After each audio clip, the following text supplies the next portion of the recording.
बालपणात अडकलीस, पण काय ना मी मोठा झालोय ना आता, बुद्धीने आणि शरीराने पण.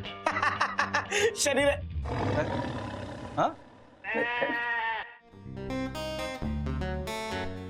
त्यामुळे इथून पुढे मला माझे लहानपणीचे किस्से सांगितलेले आवडणार नाही, आधीच सांगतो. तुम्ही असं किस्सा सांगून वेळ नका वाया घालू, काहीतरी करून दाखवा. करेक्ट. सॉरी शक्तिमान.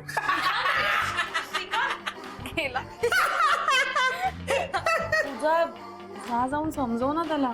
मी हो, तुला काय वाटतं हा किस्सा का सांगितला मी? का?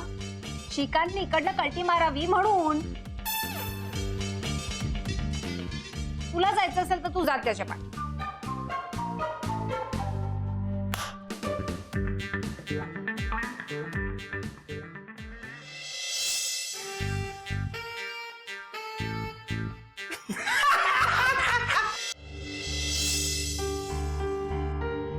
काय चाललंय त्या पूजाचं?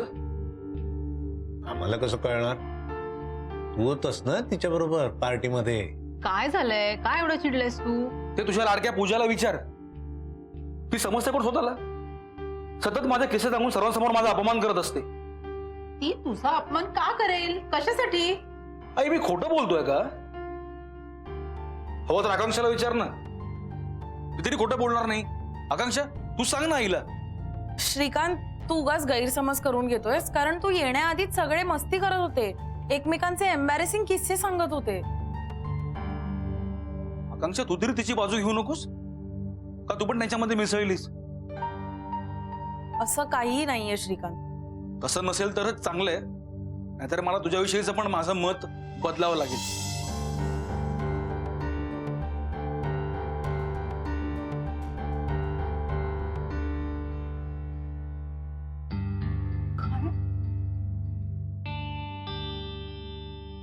तुला मी म्हटलं होतं तू नसत्या फंदात पडू नकोस.